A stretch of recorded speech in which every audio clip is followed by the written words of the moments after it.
When I saw that red muzzle poking out of the snowdrift, my heart stopped, because I realized she was looking not like a wild animal, but like a person.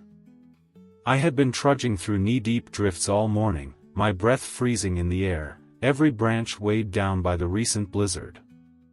I'm a forest ranger, 60 years old, and I've lived alone in that creaking cabin for more than a decade. I know every footstep, every snapping twig in these woods, yet nothing prepared me for that silent pause. I spotted her when I rounded the fallen pine, her body half buried and shivering.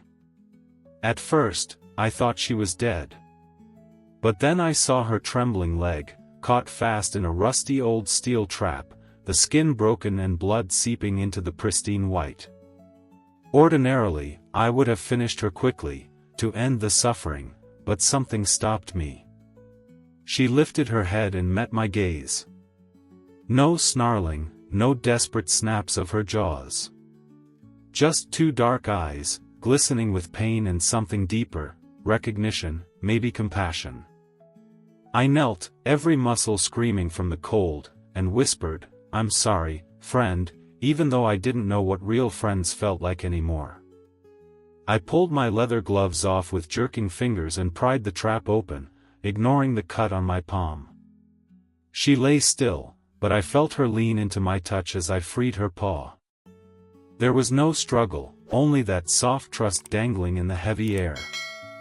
I tore strips from my own coat, wrapped her wound, and stuffed a chunk of cured pork fat into her numb mouth. She ate it, slow and deliberate, as if tasting both mercy and memory. Then she rose, wobbly but determined. I half expected her to bolt into the forest, to vanish like a phantom, leaving me alone with guilt and questions. But she paused about 10 paces away, turned her head slightly, and looked back. Her eyes bore into mine, I could almost feel her pulse. As though she was saying thank you, or perhaps promising something I couldn't yet understand. I thought that was the end. When spring thawed the last of the snow, I thought that terrible winter was finally behind me. Ice melted from the creek. Buds unfurled on the birch. My aching joints felt lighter, and with them, my mind. The red fox, her image, slipped into memory like a dream unraveling at dawn. My twins arrived soon after, Lily and Sam, 6 years old, wild with laughter and muddy boots. I greeted them at the cabin door, their small hands reaching for mine. I hadn't seen their bright faces since Christmas, and for the first time in months, I felt something like hope bloom in my chest. We spent that first week in a whirl of simple joys. I showed them how to build a lean-to from fallen branches. We layered pine boughs for a floor and dragged scraps of tarp across the roof. Their eyes shone as they tucked in straw and dry leaves, chattering about secret forts and hidden treasure. Every evening, I fried pancakes on the old cast-iron skillet, thick, buttery, dotted with wild berries we found on the trail. We ate them dripping with syrup under a canopy of budding maples, our laughter echoing through the pale green woods. During the day, I taught them to track small animals. I showed Lily how to follow deer tracks, heel pad, 3 toes. Sam learned the difference between squirrel and rabbit prints. They crouched low, their faces inches from the dirt, breath coming in excited puffs. I was proud to see their confidence grow with every step. Then, one afternoon, I caught a flash of orange at the edge of the clearing. A fleeting silhouette, so quick I wondered if it was a trick of light through the leaves. I stopped mid-scoop, pancake in hand, and squinted. The world fell silent except for the drip of melting water and the twins' delighted chatter. "Grandpa," Lily whispered, "look over there." She pointed. There, at the far end of our makeshift playground, a slender shape crouched beneath a young pine. Its coat was the same burnished red I'd seen that winter. For a heartbeat, it stared at us with eyes too steady to be normal. Then it vanished into the green shadows. My heart skipped. Rabies could make any animal fearless, even aggressive. I stepped forward, pancake forgotten, scanning the tree line. "Stay close," I ordered, my voice tighter than I intended. The twins obeyed, puzzled by the change in my tone. She's just looking," Sam said, tilting his head. "She's not running away." I swallowed, trying to steady myself. It made no sense. Wild creatures usually fled at our scent. Yet this one, she lingered. I forced a laugh. Probably just a hungry fox. But even as I said it, I doubted the explanation. That night, I lay awake listening to the forest hum back to life. Somewhere beyond the window, an owl called once, and frogs began their chorus. I stared at the ceiling, thinking of that gaze. Instead of malice or fear, there was something almost knowing. I shook my head. I was letting the past creep back in, infect my peace. The next morning, I checked the areas where I'd seen her shadow. No trap, nothing. Just broken branches and tracks half erased by fallen petals. I made coffee stronger than usual and forced down 2 pancakes before bundling the kids into their boots. We needed to forget about foxes. But as we walked the trail I'd cleared, I caught sight of those tracks again, 4 tiny ovals, then a larger pad, repeating in a steady line. They led toward the deeper forest, as if inviting us in. I knelt to inspect them, tracing the shape with my finger. "What do you think?" I asked Lily. She shrugged, eyes bright. "She's curious, Grandpa. Like you taught me." I smiled, heart twisting. I had taught her to read these signs, and now those signs were pointing toward danger. My pulse quickened. What if the fox circled back tonight? What if hunger or something darker drove her to close the distance between us? I forced myself to stand. "Let's head home," I said.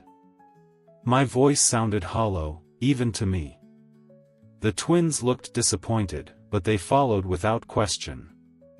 That evening, the forest whispered around my cabin. I checked the door latch twice. I propped an extra log beside the wood stove, just in case. Sleep came in fits. Each time I closed my eyes, I saw that flash of red and those unblinking eyes. I didn't give it much thought. I wish I had. When I led Lily and Sam into the woods that morning, sun dappled our path through fresh green leaves and the promise of morels waiting beneath the oaks. I told them to stay close, but after a while I glanced back and realized they'd scampered ahead, their laughter fading into the quiet of the forest. I called, "Easy now," and they waved, sprinting a few paces down the trail as if racing invisible rivals. I paused by a mossy stump to point out the telltale brown caps of the mushrooms peeking through the ferns. By the time I looked up, they were gone. The trail ahead lay empty, the foot-worn path swallowed by shadows and new undergrowth. My throat tightened. "Lily? Sam?" My voice trembled, cracking like old bark. Silence answered. I stepped forward, heart thundering, scanning between trunks as the sun shifted overhead. No bright jackets, no quick footsteps. I called again, louder, "Lily. Sam." The forest's only reply was the distant drip of sap and a lone jay's harsh cry. Panic bloomed in my chest. I ran back along the trail, calling out, my boots thudding on soft earth. The morels were forgotten. I searched every hollow log, every stand of ferns. My pulse hammered in my ears until it drowned out the world. By midday, I realized they were truly missing. I fished my phone from my coat. Odd, how unfriendly its screen felt against my cold fingers, and dialed for help. The voice on the other end promised firefighters, search and rescue teams would be there soon. I hung up and sank to a fallen log, head in my hands, tasting the acrid bitterness of dread. As the afternoon waned, helicopters droned overhead. Flashlights danced through the trees. I trudged beside rescuers, offering what little clues I had. Tracks, a pair of small footprints beside mine, ended abruptly at a damp patch of moss. Then nothing. My own footprints trailed onward, but the twins' prints vanished as if the earth had swallowed them whole.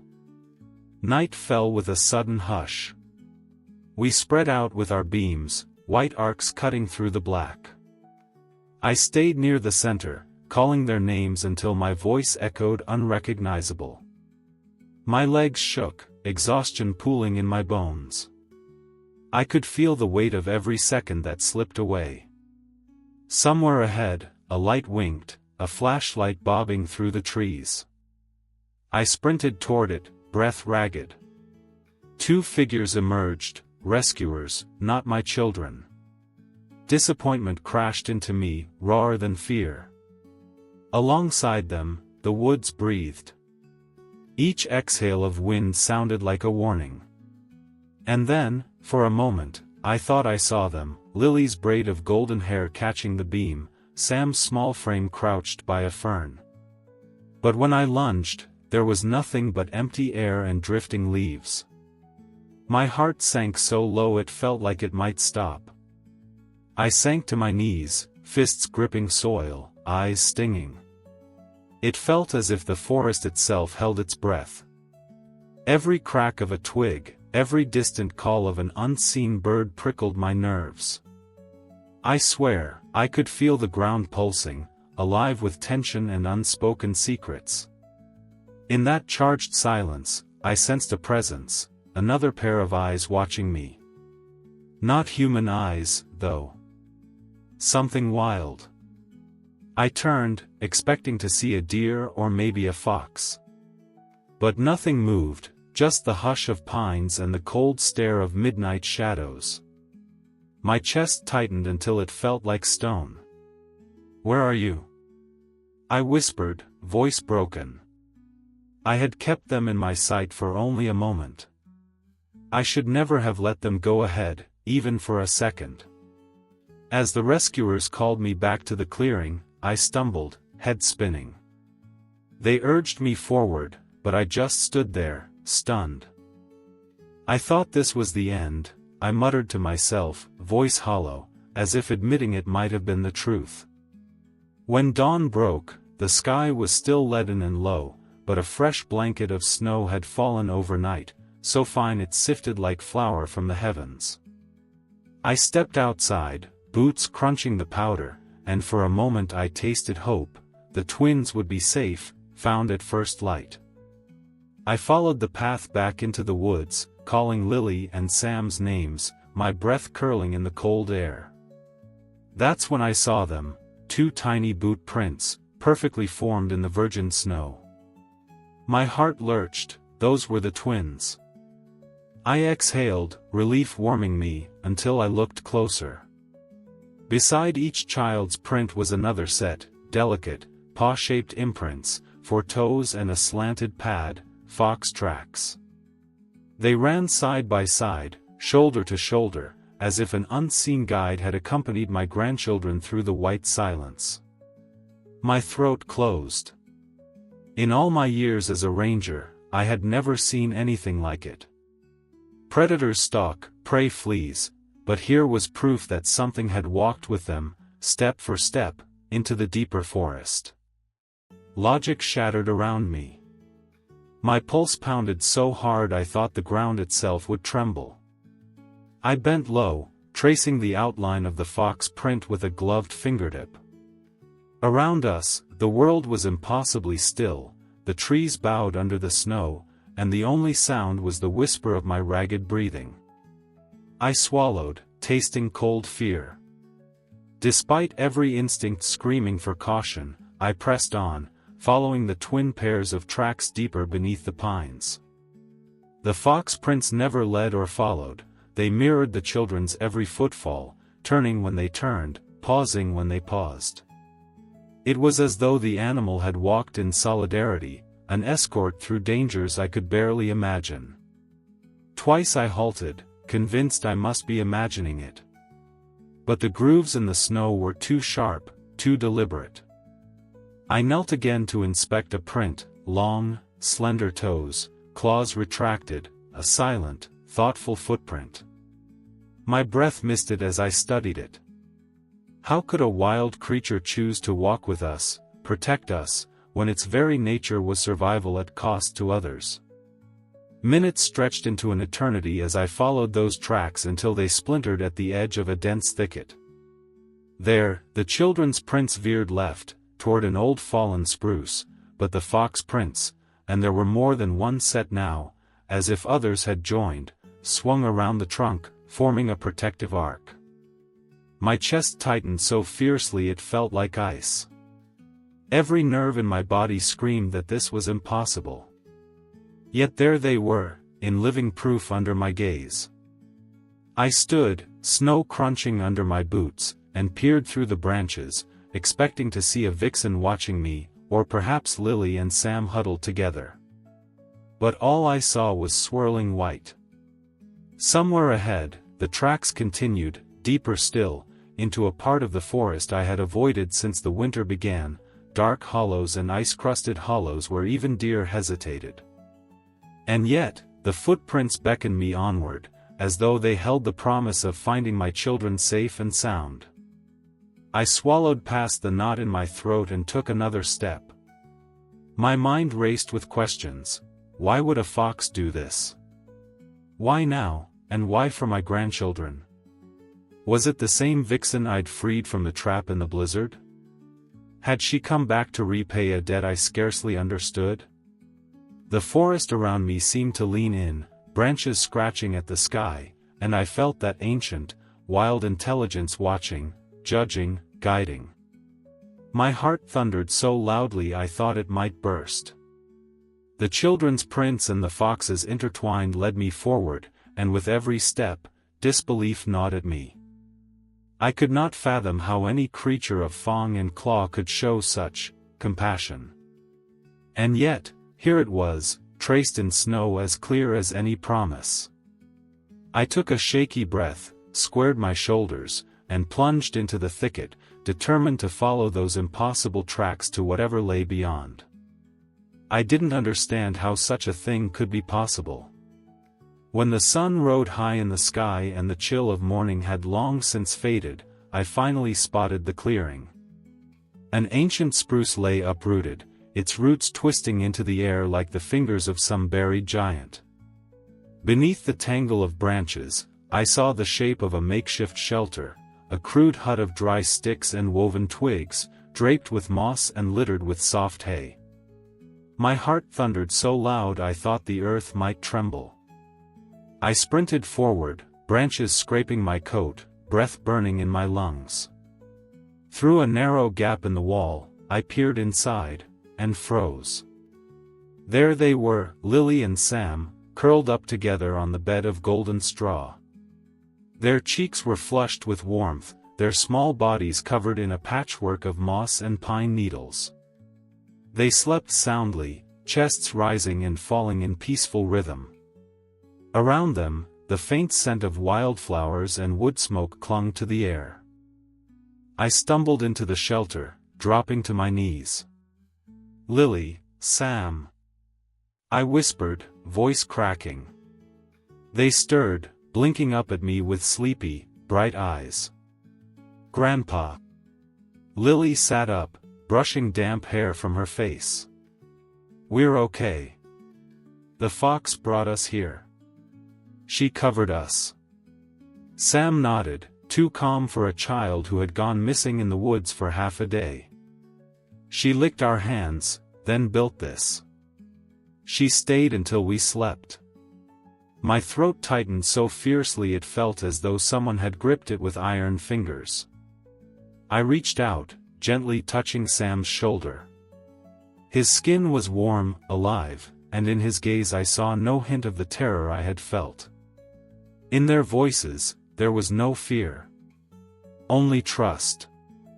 I scrambled outside to the tree's uprooted root ball, heart pounding.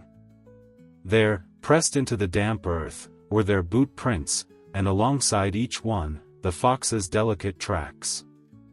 I bent to examine the shelter's roof, tiny, bristly red hairs caught in the bark, glowing bright against the pale wood. My mind reeled.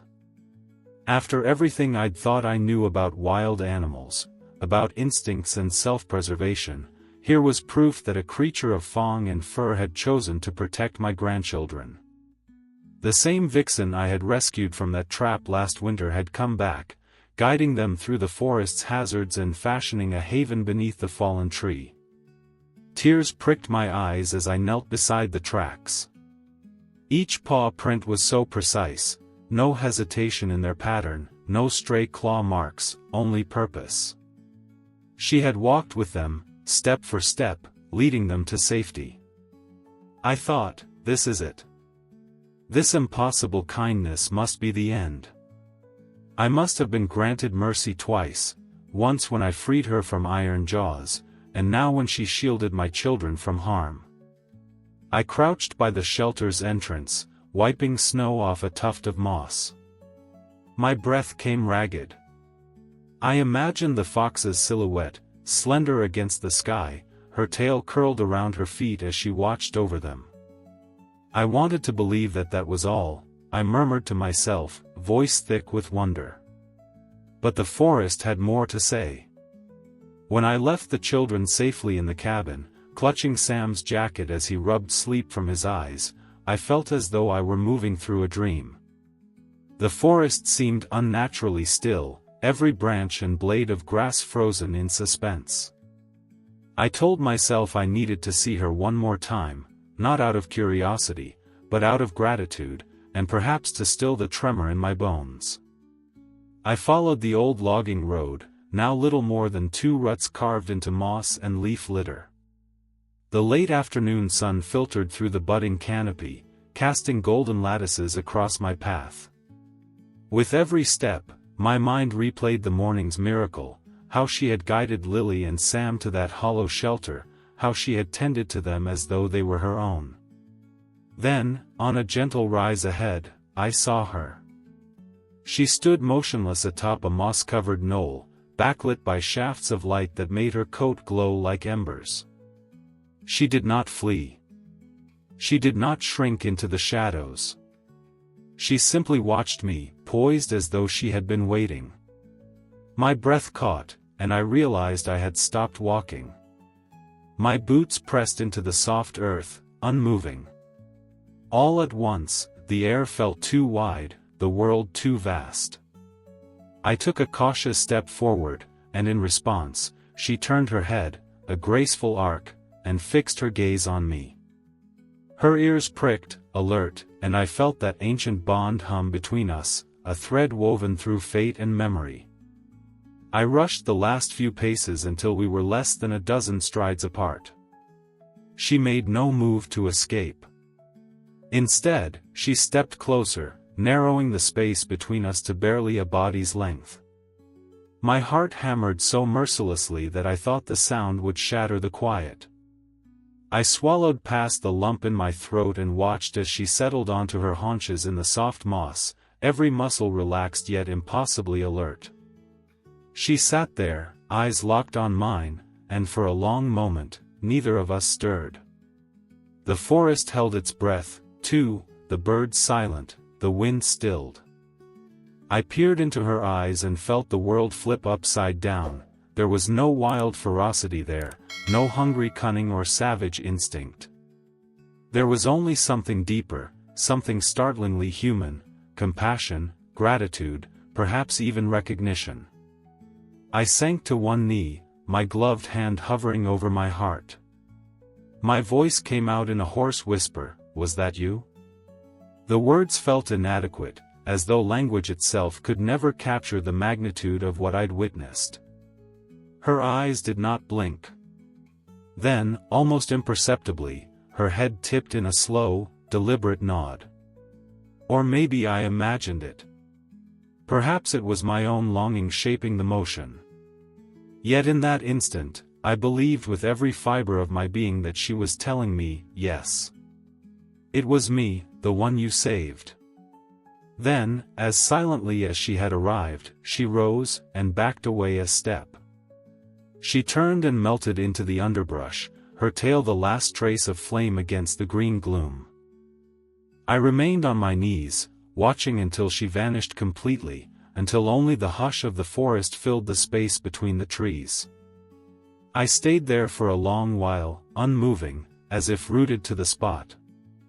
My pulse finally slowed, but a tremor lingered in my limbs.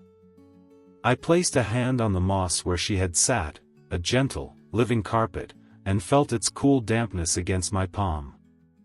I whispered to the empty woods, "I've never seen eyes like that on a wild creature. Only on people." No answer came but the distant call of a jay and the soft creak of growing branches. I rose unsteadily, uncertain whether I had truly seen what I knew I had. I carried that image of her gaze with me down the trail, burnished, knowing, impossibly wise.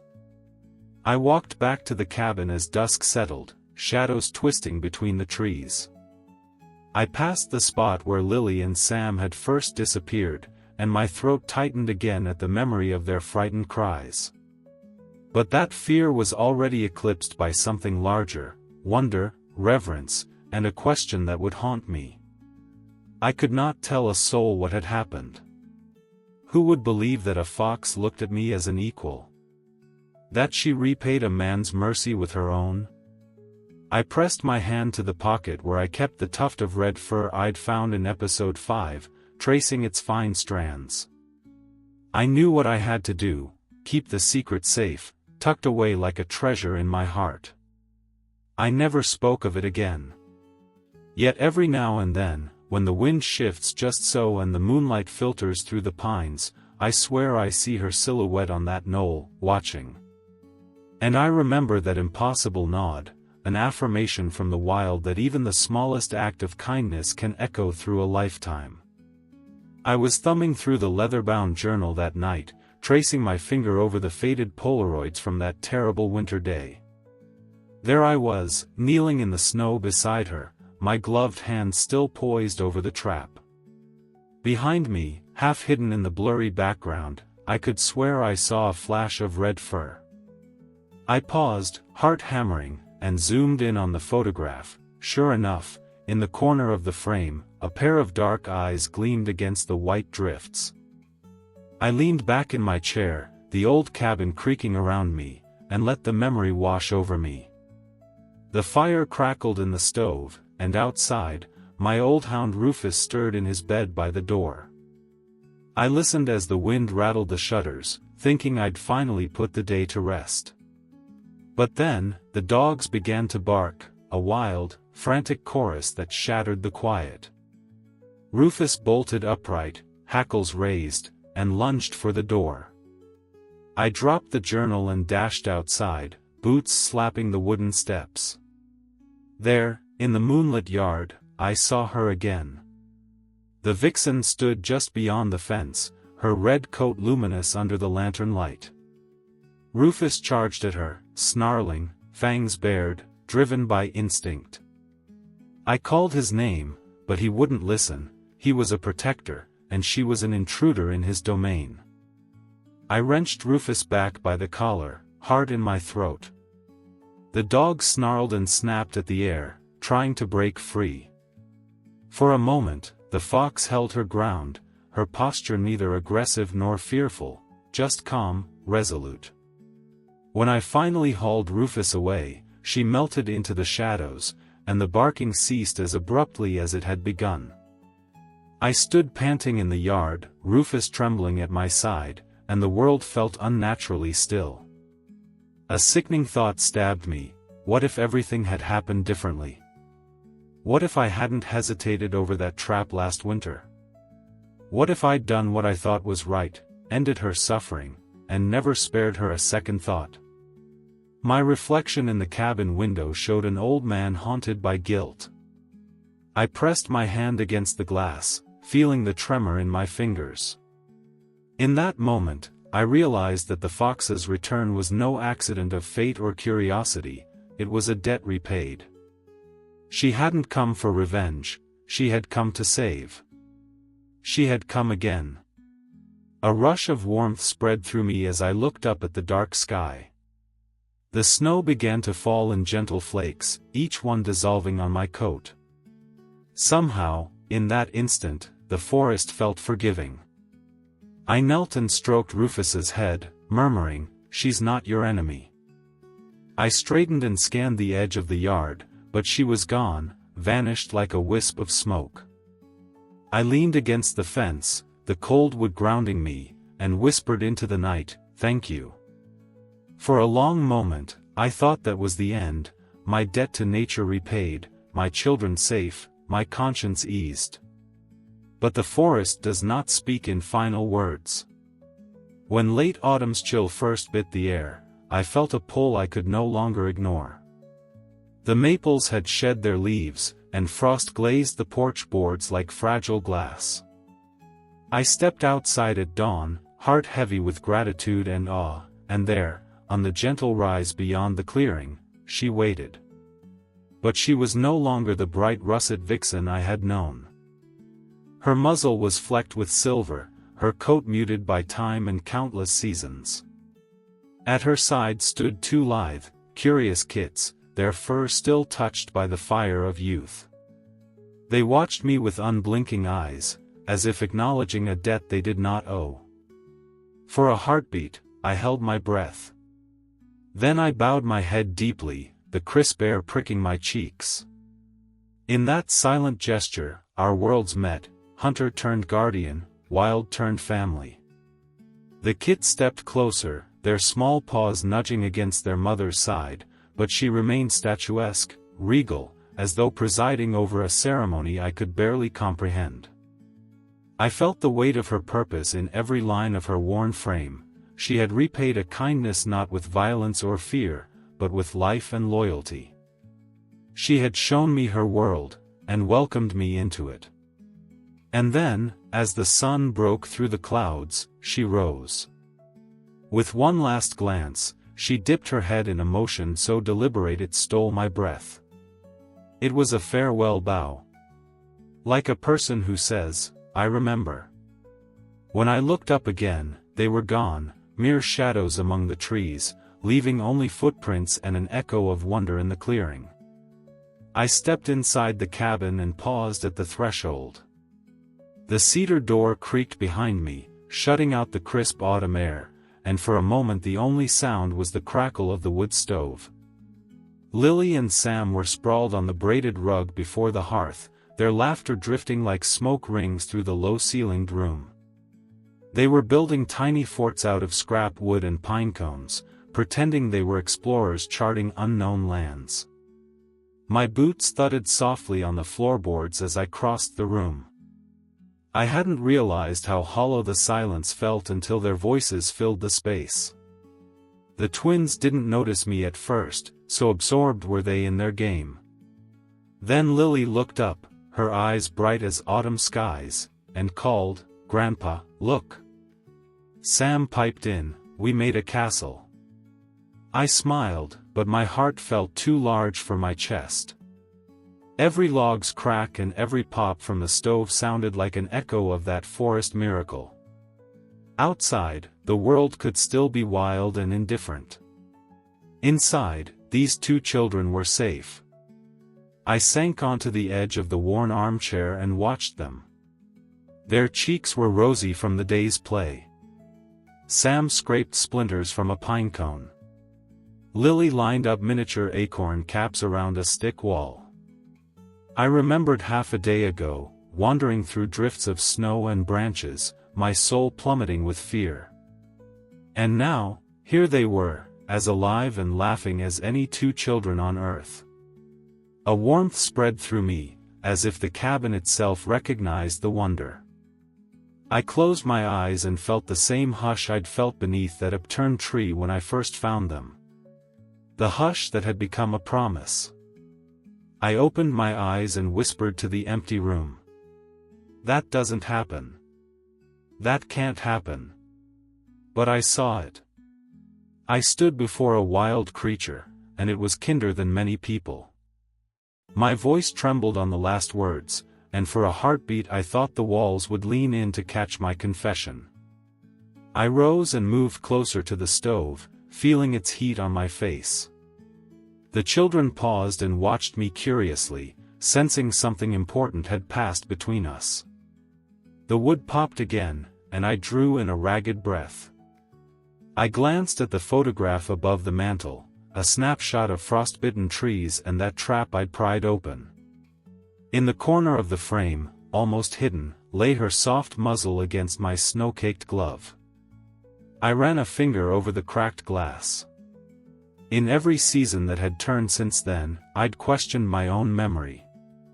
Now I knew. My gaze drifted back to Lily and Sam. I cleared my throat. You know, I said gently, sometimes the forest speaks in ways we can't explain. They looked up, exchanging a glance. Sam shrugged and asked, like magic? Lily nodded seriously, like real magic. I chuckled, something raw and relieved bubbling in my chest. Yes. Like real magic. I crossed to the door and pulled it open an inch. A breeze slipped in, curling around their little forts. I closed my eyes and let it brush my face, hearing again the whistle of wind through pine and the soft padding of tiny paws in snow. I turned back to the children and let the moment swell. If your heart is racing right now, you understand. Subscribe to the channel. Here they tell the truth. Their eyes widened at the odd words, and I laughed, remembering the instruction that had fallen into my mind as naturally as leaves in fall. I knelt beside them and ruffled their hair. They giggled, and I felt tears prick at my lids. "Grandpa, you're silly," Lily said. Sam giggled too, and for a moment I forgot what it was like to doubt. But I couldn't hold on to the magic forever, not in words or laughter alone. Something in me demanded a final offering, a way to share the wonder without unraveling its mystery. I stood and walked to the hearth, gathering a handful of burning ember. I laid them on a flat stone near the fire, no flame beyond the stove, just warm glow, and whispered one last summons. If you also believe in a special bond with animals, right, we are not alone in this world. I let the ember die to ash, and the room settled back into its quiet comfort. Lily and Sam returned to their fort, stacking pine cones with newfound seriousness, as if they understood the gravity of my odd little ritual. I watched them for a moment longer, soaking in their trust, their unguarded joy. Outside, the sky was a pale wash of gold through frosted windows. The world beyond the cabin still held shadows and hidden depths, but inside, in that small circle of warmth and laughter, everything that truly mattered was plain as day.